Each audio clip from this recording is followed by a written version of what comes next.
So as we all know, the Teen Wolf movie just came out on Paramount Plus, and being that I have loved Teen Wolf since the beginning, I have many, many, many, many thoughts, okay? And we are just gonna go through my 2-page document of bullet points, notes that I have made whilst watching the movie. Now, first I want to start off, okay? I have loved Teen Wolf, okay, since the very first day it aired. It has very sentimental meaning to me. It is just my comfort show. I absolutely love and adore that show. So I want to preface that any critiques, and there will be a lot of critiques, I have on this are not in malintent. You know, not that anybody sees it that way, but I feel like a lot of times when you criticize anything, people are like, how dare you say this? The people worked so hard. And it's like, yeah, I know that, but that doesn't mean we're not gonna have things to say. Like, you know, like I love Buffy the Vampire Slayer. That doesn't mean I don't have a lot of critiques on it. You know what I mean? It's just, it's the way of the world. And honestly, if no one's talking about your movie, your TV show, like, then that's boring. So first off, let's start. Overall thoughts of the Teen Wolf movie, okay? Wow. Wow. It was such an enjoyable watch. Long movie. 2 hours, 20 minutes. And I will get into how I thought maybe it should have been a TV series instead. It was so go. Like, I was literally jumping out of my seat in excitement and like, oh my God, this is happening. Oh my God, this is happening. Because so much was truly happening in those 2 hours and 20 minutes. Now, like I said, that doesn't mean I don't have my critiques of the movie. But overall, was an enjoyable watch. You know what I mean? It's fun to have an extension of a show that you loved for so many years and still adore and still rewatch to this day. So like that aspect of it was really fun. But first, let's go over like some of the things I enjoyed. I tried to keep it in as chronological order as I could, but there may be some jumps around, so you know, forgive me. Not that anyone's like taking notes on chronological order here. First off, when the guy came in and was like, when is a door not a door? I was like, bitch, I know this one. I know this one when it's ajar. Bitch, I know, I remember. It's my initial thought going into all of this. The picture quality, too high for Teen Wolf. Now, this is not to say that it was, you know, an outdated show in picture qualityness. I don't know the right word for that. But I think it's like the color grading was so rich.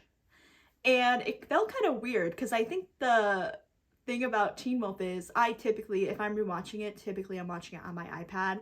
So Teen Wolf is like a dark lit tone show anyways. So the thing about that is that, you know, some scenes are dark and you're like, let me go turn up the brightness so I can see what's going on. And then you go to the brightness and it's already all the way up. That's the beauty of Teen Wolf. So I will say that threw me off a little bit. And it's only in that like it feels like a separate world, like and not cohesive in the same world. But that is like not necessarily a critique specifically against a Teen Wolf movie. It's like any, you know, TV show to movie production, right? Like think of like how Wizards of Waverly Place was shot versus the Wizards of Waverly Place movie. Think about Sweet Life of Zack and Cody versus like the Sweet Life movie that they had. Like it was like, obviously it was like in movie quality. So like it felt different and kind of took you out of that original universe in a sense. It's not that like you weren't there, but it just throws me off personally. All right, so we knew the Nogitsune was coming back from the trailers, which honestly was one of the best villains in Teen Wolf. And I thought, you know, if any villain's gonna come back, the Nogitsune makes the most sense. And I think everyone kind of agrees, like season 3 in general, but also season 3B specifically was one of the highlights. It's one of the highs of Teen Wolf. And I think that it was just perfect out of all villains to bring them back. So we'll probably go into more detail as we go more through this, but a lot of the things I've heard people comment on is, oh, you're gonna bring the Nogitsune back, you don't have Kira, you don't have Styles. Obviously neither of them are gonna sign back on, so you know he's not gonna, like, what is he gonna do? Jeff's gonna rework the whole movie because 2 people aren't coming back, you know what I mean? But I see like what everybody means. Obviously Styles was a big part of the Nogitsune, and obviously the reason the Nogitsune, you know, exists is because, you know, it's in the realm of Kira's story, and I personally love Kira's character, so you know, I did love her character, and it's disappointing that she wasn't back and that Styles wasn't back. Styles obviously #1 fan favorite character from that television show. I think anybody could say that. But you know, guys, I mean, what else was he gonna do? And I think they just did the best they could with that. And that's not like a mean thing at all. It's just like, guys, what did you want them to do. You know what I mean? Like, there really was not any other Teen Wolf villain that would have made sense in that movie. All right, so let's just like take a moment and acknowledge Parrish and Malia. Think about these kinds of TV shows, and especially in the era that it lived on, and I feel like it still lives on, just obviously into streaming versus now. There's something about people just moving around in the friend group or general group, and there was that weird thing with Parrish and Lydia, and you were like, must have been in his like early 20s when he was a cop, I'm assuming, in, you know, in the general Teen Wolf show. And then Lydia, and you were like, wait a second, isn't she still in high school? Isn't that kind of weird? Even though you were like, they're kind of cute together, but like, what's going on there? And then obviously, guys, this was like 15 years later, so like, I'm not even, you know, commenting on the age thing with Malia and Parrish, because honestly, who cares? Like, they're literally in their 30s. Like, it doesn't matter anymore. But that whole thing, I mean, were we just doing it to do it? Do you know what I mean?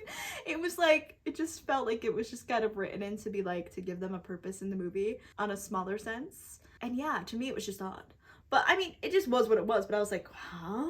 And to me personally, a lot of people were like, but what about Scott and Malia? Be so real right now. You looked at Scott and Malia and you were like, oh my god, but what about Scott and Malia? Scott and Malia? Yeah.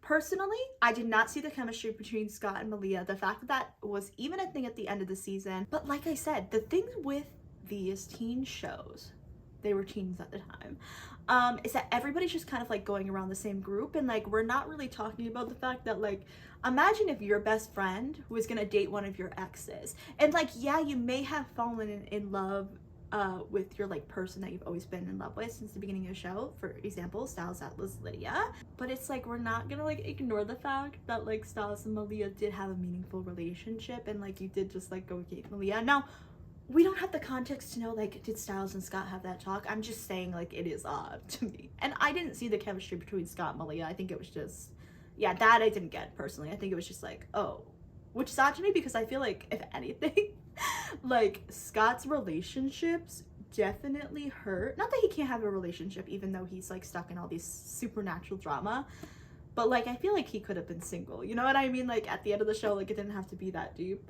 where they had to put him with Malia. I don't know. I really don't know. You know, I could go off on a whole Scott Malia, what the hell was that, tangent. So one comment that I was gonna make, I'm like, Malia's still dressing the same, and then I'm like, actually, who am I? Like, honestly, so am I dressing the same, like, since I was in high school. You know what I mean? I'm like, oh, technically I'm still wearing a graphic t-shirt and jeans now and then, so yeah, I guess I really cannot judge Malia on wearing the same outfit. But I just thought that was funny. Like, I feel like out of all of them, why did Malia have like the same exact outfit that she used to wear? Oh my god, when Dean was questioning Argent, I was like, oh my gosh, Argent is the Nagitsune. I thought he was gonna stay it, which honestly would have been interesting because it's like another like Void Styles-esque like idea, right? Like, that's how it would take over. But I did like how it was kind of really prefacing the fact that, you know, it wasn't Argent coming and saying, you know, we need to do this. It was like the things that the trickster Nagitsune was putting into his mind, which is why he decided to raise Allison from the dead, to kind of use her as just kind of like a helper. I can't think of the right word, but I'm sure you know what I mean. Okay, so let's talk about Jackson next, okay? Jackson was great. We, you know, enjoyed his purpose in the series. He was only in there for 2 seasons. There were 6 seasons, and he did come back for Werewolves in London. You know, we got like an explanation and stuff like that. My thing is that it was just kind of like, he was chilling in the movie. He was just kind of there.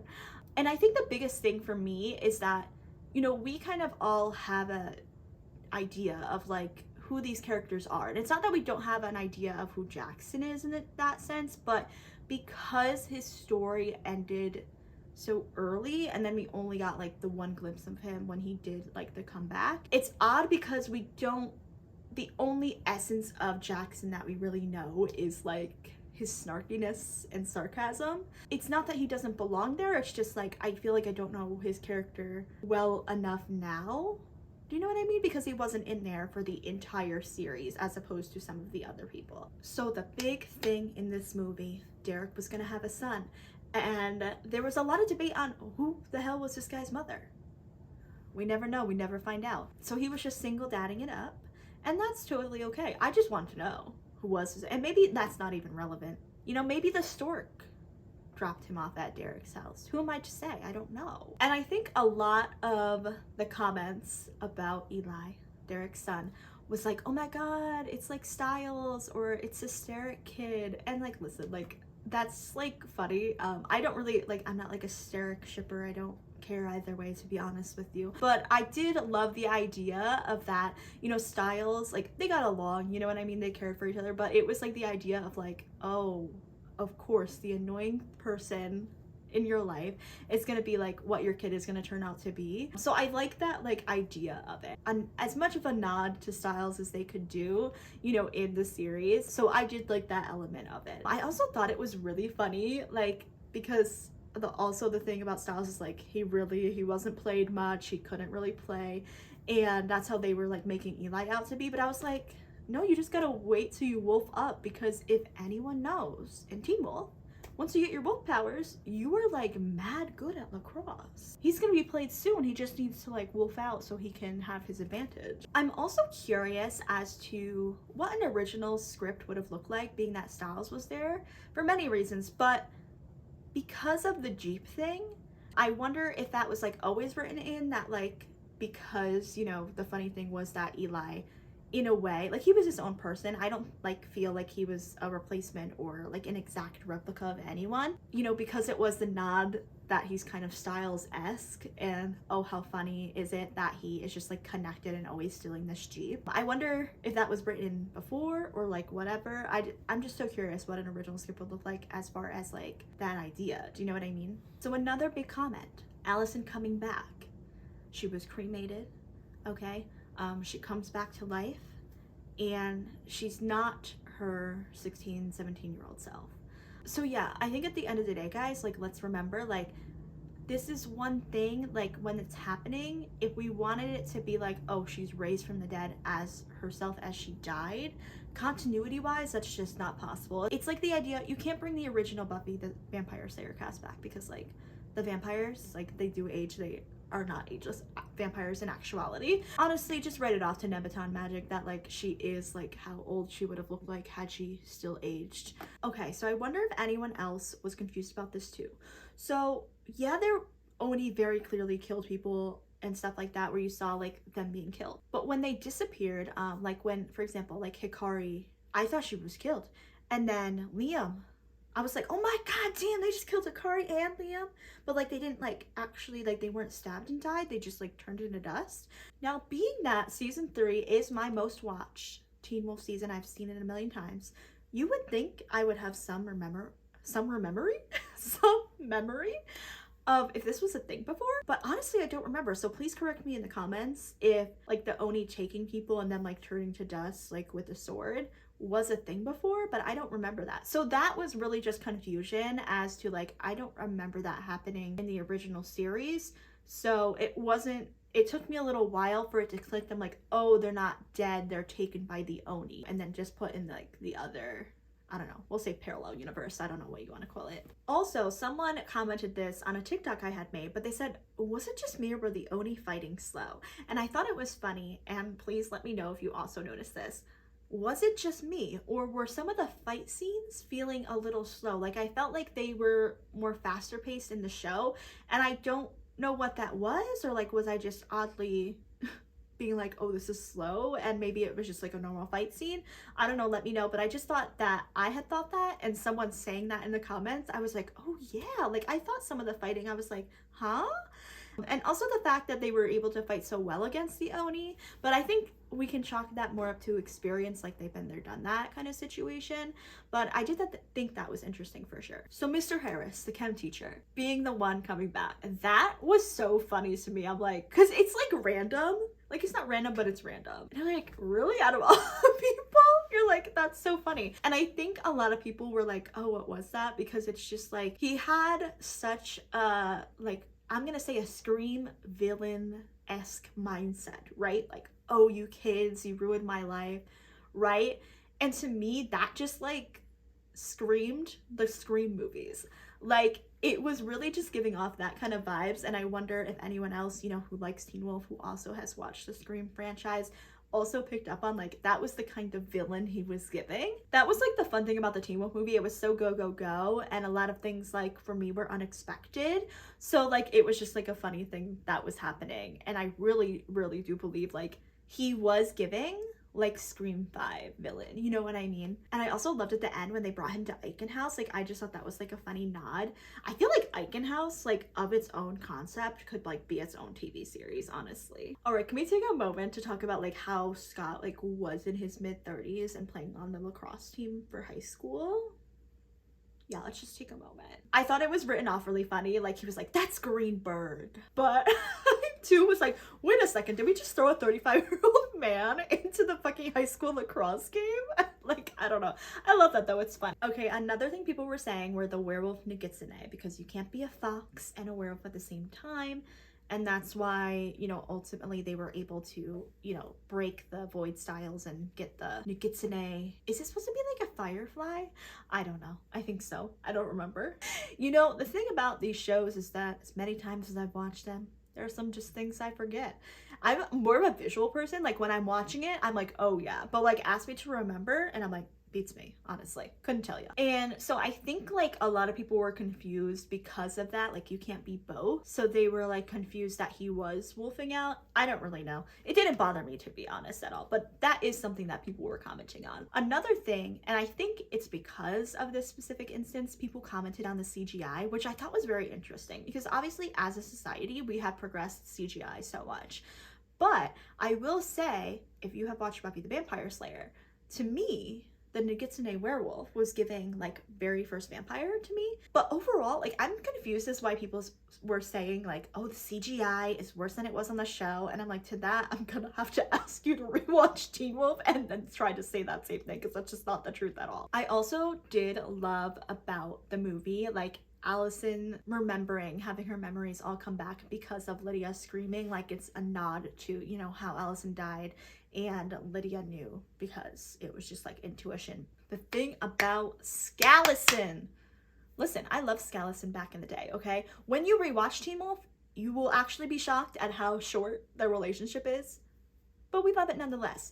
When Scott was like, I'm still in love with you, bitch, are you kidding me? I was living for it. I was like, oh. I was. That's how my reaction, my genuine reaction watching the movie. And I did like how they ended up together. What can I say? What can I say? My question to y'all out there. Allison gets her memory back, remembers that she loves Scott, yada yada. Yes, first love, meaningful love, died in the arms of the first man I loved. Now, I said she was dating. People were saying, oh, well, she just had a fling with Isaac. Nevertheless, when she died, technically, like, she was dating Isaac. And my question is, now, we didn't have time to explore this. Was she like, oh, whatever happened to Isaac? Like, you know what I mean? There wasn't enough time to explore that, but I just did think that was funny. Obviously, we got an excuse as to, you know, why Styles was not in the movie. You know, Lydia had to leave him because she had a premonition, or what she thought was a premonition, and she didn't want it to come alive. I thought that was very interesting. Scott borrowed the Foxfire from Hikari. However, we got no explanation on that whatsoever. So I legit was like, oh my god, Scott legit died. He legit died. And I was like, wait a second.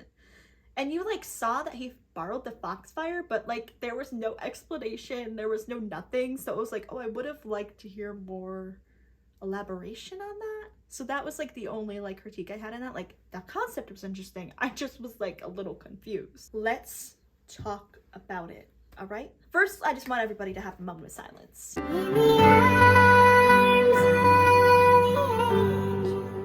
All right, now that we've had our moment of silence, Derek Hale! Derek Hale, you are a legend. Everybody loves you. Everybody loves Derek Hale. Now, I think there is always so much, you know, negative feedback when somebody kills off such a legendary character.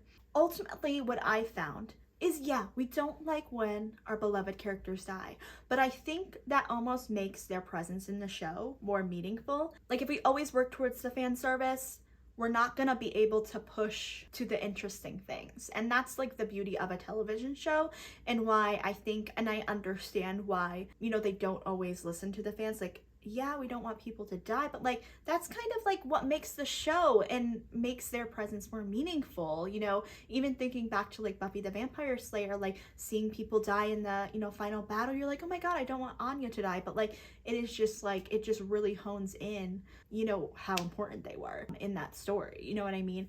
And oh my god, did anyone else catch on before we even get to the sad part? Derek's eyes glowed red before he died. He became a true alpha. Did y'all pick up on that? Did y'all pick up on that? When they were at the funeral and Scott was giving that speech about chosen family, crying. Okay? When Sheriff Stilinski was talking to Eli, crying. Bitch, I did a podcast on this. I literally started crying over Derek Hale.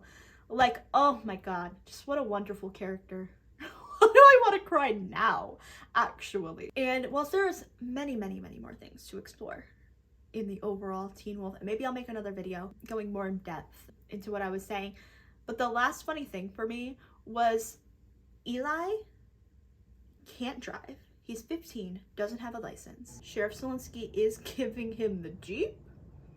Now, granted, we don't have the nuance of knowing, like, maybe he was like, I'll take you on driving lessons or something. But we're like, wait a second. The sheriff is giving a Jeep to someone who cannot drive.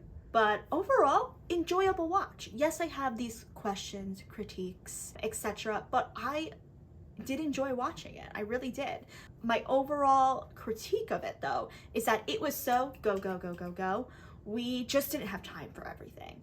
So that's why I said in the beginning, I wonder if it would have benefited from being like maybe a 6-episode thing, or would that have been bad because it would have been like, oh, do we have to add in filler time? You know what I mean? I just wonder. Leave in the comments your thoughts. But it was just so go, go, go because we had so many people, so many things happening. I think it was missing a little depth for me. I kind of wanted something to bring me back into that connection that they all had. And yes, there are moments, absolutely, that you could argue that.